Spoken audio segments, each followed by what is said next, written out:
तर आता आम्ही चाललो आहे ग्रेशूच्या स्कूलमध्ये तिचा रिझल्ट घ्यायला. तर आता ती खाली गेलेत, मी पटकन निघते. 8:45 झालेत, 9चा टायमिंग आहे आम्हाला. तर चला. तर हे आहे ग्रेशूचं स्कूल. थोडंसं शूट घेतलं, याच्या अगोदर पण जराशा क्लिप मी दाखवलेल्या आहेत माझ्या व्हिडिओमध्ये. रिझल्ट घेतला आणि घरी गेलो पटकन. लवकर भेटला रिझल्ट आम्हाला तिचा. हे नारळ गावाकडून दिले होते आमच्या झाडाचे, पप्पांनी काढले होते होळीमध्ये आणि ते दिले होते, असेच राहिले होते. पाणी प्यायचं म्हणून आज याला ओपन करायला बघितलं आम्ही, पण आम्हाला काय झालं नाही. शेवटी नारळवाल्याकडे जाऊन हे ओपन करून आणले आणि फक्त पाणी पिलं याच्यामध्ये खोबरं पण आहे, खूप छान आहे खोबरं टेस्टला. पण हे आता काढता येईना झाले, कारण तोंड खूप निमुळतं आहे, त्याच्यामुळे बघा दुपारी ग्रेशूचे पप्पा आले तर काढून देतात. तशी बरीच हत्यारं घेऊन बसली होती मी काढायला, चाकू, स्क्रूड्रायव्हर आणि हे पण काय उपयोग झाला नाही त्याचा. पाणी एकदम थोडंसं होतं याच्यामध्ये, पूर्ण तिन्ही नारळमधलं मिळून 1 ग्लास पण पाणी झालं नसणार याच्यातलं, एवढं कमी पाणी होतं याच्यामध्ये. बहुतेक हे खोबऱ्याचे नारळ आहेत. चला हे ठेवून देते आणि स्वयंपाक आवरते. तर ग्रेशूच्या स्कूलमध्ये आम्ही जाऊन आलो, 10 वाजता आलो. 9चा टायमिंग होता. पटकन रिझल्ट भेटला तिचा आणि रिझल्ट खूप छान आला आहे, खूप समाधानकारक आला आहे. सगळ्या प्रत्येक पेपरमध्ये पैकीच्या पैकी मार्क घेतलेत तिने. फक्त तिचं एकच स्पेलिंग चुकलं, ब्रिंजलचं तेवढं. बाकी सगळं तिनं व्यवस्थित पेपर दिलेला आहे. पूर्ण पेपरमध्ये पैकीच्या पैकी मार्क आहेत तिला, त्याच्यामुळे खूप भारी वाटलं बघून. टीचरांनी पण तिच्याबद्दल खूप छान सांगितले, प्रोग्रेस खूप छान आहे, तिचं बिहेवियर खूप छान आहे स्कूलमध्ये, अजिबात दंगामस्ती करत नाही, असं छान सांगितलं टीचरांनी तिच्याबद्दल. आता ती नेक्स्ट इयर फर्स्ट स्टँडर्डला जाणार आहे, तर त्याच्या ॲडमिशनविषयी थोडीफार माहिती मिळाली आणि पुढच्या महिन्याच्या 8 तारखेला तिचं ॲडमिशन करायला जायचं आहे आम्हाला. तर त्या दिवशी बुक्स वगैरे सगळ्या गोष्टी कळतील तिच्या. स्कूल तिचं 29 मेला स्टार्ट होणार आहे. सगळ्यात अगोदर सुट्टी पडते आणि सगळ्यात आधी स्कूल चालू होतं तिचं. तर चला आवरते. नारळ घेऊन बसली होती मी इकडे, पण ते मला काय जमे ना. आता बघू ग्रेशूचे पप्पा आल्यानंतर दुपारी काढून देतील खोबरं त्याच्यामधलं, कारण खूप छान लागतं ते साखरेसोबत खायला. आणि मम्मी आणि ग्रेशू यायलेत आता. ग्रेशू तिचा रिझल्ट बघायसाठी यायला लागले. पहिला चल म्हटलं तिला, तर नाही बोलली. आता फोन केला, मम्मी काही कामानिमित्त येणारच होती, तर ती पण मम्मीसोबत येते, पण ती परत संध्याकाळी जाणार असं सांगितलं तिने पहिलाच. त्यामुळे आता मी पटकन स्वयंपाक बनवून घेते. अर्धा करून गेली होती मी स्वयंपाक, आता अर्धा करायचा आहे. तर पटकन स्वयंपाक बनवून घेते आणि बघू आमचे मॅडम आल्यानंतर.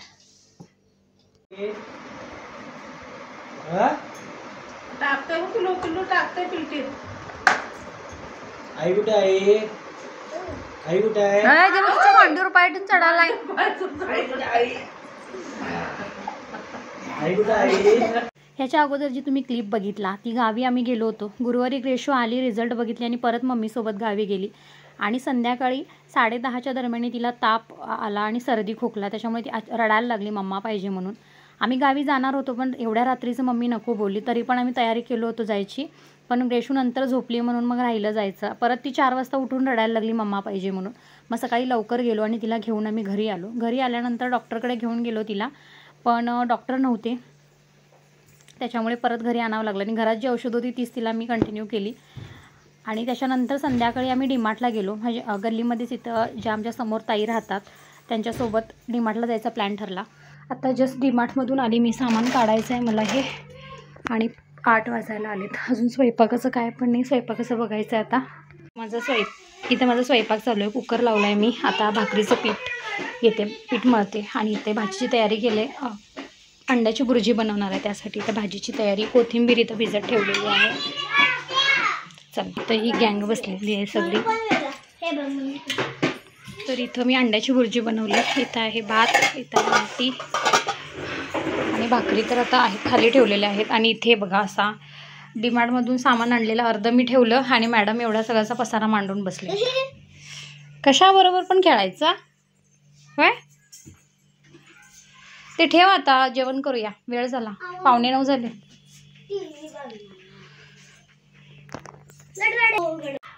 ग्रेशूला 2 टी-शर्ट्स घेतले, मला खूप आवडले. ग्रेशूला येलो कलर खूप आवडतो, सो हे घेतलं. आणि एक व्हाईट कलरचं घेतलं. याच्या अगोदर तिच्याकडे होतं व्हाईट, पण ते खराब झालं म्हणून हे घेतलं मी. थोडंसं लॉंग आहे हे, बघू तिच्या हाईटला बसतं आहे का, कारण थोडंसं मला लॉंग वाटतं आहे हे, पण तिची हाईट वाढते म्हणून मग मी जरा घेतलं. चला हे सगळं ठेवते. आणि ह्या वेळेला हे घेऊन आले मी कुरमुरे, ह्याचं भेळ बनवायची आहे. हे नाचण्याचं आहे, तर बघूया म्हटलं टेस्टला कसं लागतं आहे. म्हणून एक पॅकेट मी घेऊन आले. बाकी रेग्युलर जे सामान आणते तेच आहे, बाकी वेगळं काही नाही. अर्धा आता मी ठेवून दिलं आणि आता हे एक घेऊन आले एक्स्ट्राच. अलसी. बाकी ॲज युजल जे रेग्युलर आणते तेच आहे सामान सगळं. बाकीचं मी ठेवून दिलेलं आहे. चला पटकन आता जेवायला देते हिला. तर दळप केलं मी. गहू 2 किलो आहेत आणि हे 2 किलो असतील तांदूळ फक्त. ह्याच्यामध्ये राशनच्या तांदळामध्ये काय माहिती असे तांदूळ सापडतात, हे मोठे मोठे. आता सगळं निवडलं. हे वातावरण मग असं झालं आहे. 4:15 झालेत आणि वातावरण असं झालं आहे. तर आता मी हे दळप ठेवून येते जाऊन चक्कीमध्ये. तर इथं ग्रेशूचे काही ड्रेस होते ते अल्टर करायचे होते. 1-2 पॅन्टा होत्या आणि हा एक टॉप हा करायचा राहिला, जेवायचा टाईम झाला म्हणून, आणि हे केलेलं आहे. आणि इथे असा मॅडमनं आमच्या थोडाफार काय तिचं चालू होतं, पसारा केला आहे. किचनवरचं अजून आवरायचं आहे. हे अजून आलेले नाही आहेत. म्हटलं आल्यानंतर एकदमच आवरावं आता, म्हणून मग मी नाही आवरलं. तर हा कालचा आणि आजचा असा 2 दिवसाचा व्हिडिओ आहे. जास्त काय शूट केलं नाही, म्हटलं 2 दिवसाचा एकत्र व्हिडिओ करूया. आत्ता सध्या माझं ते प्रमाण खूप चाललं आहे, म्हणजे 2 दिवसाचं मिळून 2 ते 3 दिवसाचा मिळून एक व्हिडिओ करायचा. रोज उठून काय दाखवणार हा प्रश्न तर येतोच डेली व्लॉगिंगमध्ये. चॅलेंजिंग असतं खरं तर विचार करणं, पण सध्या खूप धावपळ चालू आहे माझी. त्याच्यामुळे म्हटलं ठीक आहे, आपण 2-3 दिवसाचा एक व्हिडिओ शूट करूया. पण करूया रेग्युलर व्हिडिओ जाऊ देत म्हणून थोडे प्रयत्न चालू आहेत.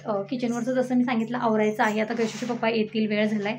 कॉल केला होता मी त्यांना, 5 मिनटामध्ये येतो बोलले, तर ते येतच असतील. आल्यानंतर मग सगळं आवरायचं. आणि उद्या आहे गुढीपाडवा, तर गुढीपाडव्याची थोडीफार तयारी करायची आहे. गुढीपाडव्याला पुरणपोळीचा नैवेद्य असतो, पण मी उद्या पुरणपोळ्या करणार नाही आहे, कारण मी सासूबाईंना विचारलं करू काय म्हणून, तर त्या बोलल्या की उगाच दगदग नको, सकाळचं लवकर असतं, गुढी लवकर उभारायची असते आणि मग माझं ऑपरेशनसुद्धा झालं आहे. जास्त दगदग मला सहन होत नाही. आणि ग्रेशूचे पप्पा पण लवकर कामाला जातात. असं सण वगैरे असेल तर त्यांना लवकर जावं लागतं त्यासाठी. मग त्या बोलल्या की साधा सिंपल स्वयंपाक कर, वरण भात कर आणि बटाट्याची भाजी, पापड आणि गोडामध्ये शिरा किंवा शेव्या कर बोलल्या. तर असं असणार आहे उद्याचं स्वयंपाक. तर त्याची तयारी आता तर मी काही करणार नाही, उद्याच करणार ते सगळं. आणि उद्या गुढीपाडव्यानिमित्त रांगोळी काढायची आहे दारामध्ये, छोटीशीच काढणार आहे गुढीची रांगोळी. याच्या अगोदर मी नाही काढली कधी दारामध्ये रांगोळी गुढीची स्पेशली. आणि सकाळचं स्वयंपाकाची खूप गडबड असते, त्याच्यामुळे ते नाही जमत. बाकीची कामं असतात त्याच्यामुळे थोडी दगदग होते. कारण दिवाळीला वगैरे कसं असतं की लवकर रांगोळी काढली की बाकीचं सगळं निवांत आवरायला होतं. आता ग्रेशूचं स्कूल म्हटलं निवांत तर काहीच नाही आहे, कारण सकाळचं लवकर स्कूल असतं. ओ बाळा, GIRL. तर दगदग तर असतेच, पण म्हटलं ठीक आहे, उद्या काढूया आपण गुढीची. म्हणजे मला आठवत नाही मी गुढीची रांगोळी कधी दारात काढलेली. मी उद्या फर्स्ट टाईम काढणार आहे, छोटीशीच काढणार आहे. आत्ता जस्ट मी यूट्यूबला एक व्हिडिओ बघितला रांगोळीचा आणि खूप सिंपल वाटली मला ती, तर तीच मी उद्या काढणार आहे. तर बघू, एवढी रांगोळीमध्ये मी काही प्रो नाही आहे, पण ठीक आहे, तर ठीकठाक काढते मी थोडी तशी. तर त्यानिमित्त लवकर जर उठावं लागणार आहे, स्वयंपाक असणार आहे, देवपूजा, त्याच्यानंतर सगळं आवरून रांगोळी वगैरे ह्या सगळ्या गोष्टी, आणि गुढी पण लवकर उभारायची आहेत, प्लस ग्रेशूचं पण आवरायचं आहे. तर उद्या थोडंसं मला, म्हणजे मी जर रेग्युलर टायमिंग 6ला उठते तर उद्या मला 5ला उठावं लागणार आहे, असं असणार आहे. तर उद्याचा व्लॉग मी तुमच्यासोबत नक्की शेअर करेन. आणि गुढीपाडवा आम्ही कशा पद्धतीनं साजरा करतो किंवा गुढी कशा पद्धतीनं उभारतो हे तुमच्यासोबत मी नक्की शेअर करेन. पण थोडक्यात जास्त मी शूट करणार नाही खाली, कारण कामांमध्ये ते होत नाही माझ्याकडून. दोन्ही गोष्टी मला हँडलच होत नाहीत. मी विचार करते की प्रॉपर व्हिडिओ दाखवावा, की आम्ही कशा पद्धतीने गोष्टी अरेंज करतो, मग त्या कशा पद्धतीनं त्याचं हे सगळं दाखवायचं मी विचार करते, पण मला दोन्ही गोष्टी एकत्र जमतच नाहीत. त्याच्यामुळे होतच नाही ते. पण जेवढं मला शूट घेता येईल तेवढं मी नक्की घेईन आणि तुमच्यासोबत मी नक्की शेअर करेन. तर साधं सिंपल असतं, म्हणजे जास्त काय असं तामझामचं नसतं, एकदम सिंपल वेनं आम्ही गुढीपाडवा साजरा करतो. तर मी तुमच्यासोबत नक्की शेअर करेन उद्या. आणि मॅडम आमच्या इथं काय चालू आहे त्यांचं कारभार. काय करायलीस बाळा तू? गुढीपाडव्याची मी रांगोळी काढली होती तिच्या बुकमध्ये, ड्रॉइंग बुकमध्ये, आत्ता प्रॅक्टिससाठी म्हणून. आणि तीच रांगोळी बघून ती आता प्रॅक्टिस करते. कुठलीही गोष्ट मी केली तर म्हणजे ग्रेशू नक्की करते ती गोष्ट. म्हणजे असं म्हणतात ना की मुलं आईवडिलांकडून शिकतात किंवा आईवडिलांच्या गोष्टी बघून मुलांवर त्या गोष्टींचा खूप जास्त प्रभाव पडतो. ते खरं आहे. माझी ग्रेशू पटकन गोष्टी कॅच करते. आता मी जस्ट रांगोळी काढली आणि तिला जसं समजलं ना तसं ती बुक घेऊन बसली आणि ती प्रॅक्टिस चालू आहे तिची. नवीन नवीन गोष्टी शिकायची खूप आवड आहे तिला. तर चालायचंच, लहान मूल म्हटल्यावर थोडं असतं त्यांचं. चला आता ग्रेशूचे पप्पा येतच असतील.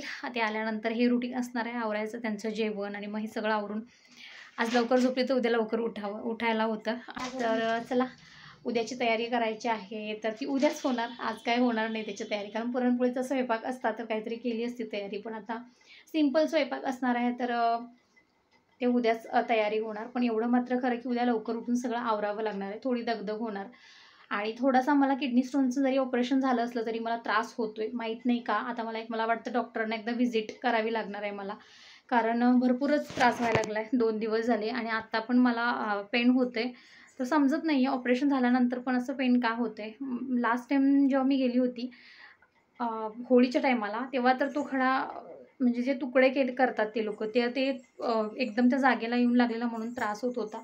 पण आत्ता का त्रास होतो हे माहीत नाही आहे. तर ते एकदा मला वाटते आता जावंच लागणार आहे डॉक्टरांकडे. कुठे आहे मला पण सापडला नाही बाळा.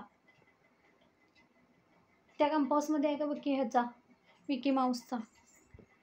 तर बघू जेवढं जमेल, जेवढं झेपेल तेवढं करणार आहे. जास्त दगदग मी नाही करून घेणार स्वतःची, कारण परत मलाच त्रास होणार आणि मग घरातल्या सगळ्या जबाबदाऱ्या माझ्यावरच असतात. ग्रेशू आता घरी आहे त्याच्यामुळे खूप दमवते ती पण आता दिवसभर. तर चला उद्याचा व्हिडिओ मी तुमच्यासोबत उद्या शेअर करेन. तर आजचा व्हिडिओ मी इथंच एंड करते. परत भेटू एक छानसा व्हिडिओ घेऊन, तोपर्यंत बाय. ग्रेशूनं मी गुढीची रांगोळी काढलेली बघून तिनं पण काढली. ते पण दाखवायचं असं नाही करायचं, प्रॅक्टिसचं आहे ना ते. मी याच्यामध्ये रांगोळी काढली. हे मी प्रॅक्टिस केलं होतं. हे तर सेम तिने बघून असं काढायचा प्रयत्न केलेला इकडे.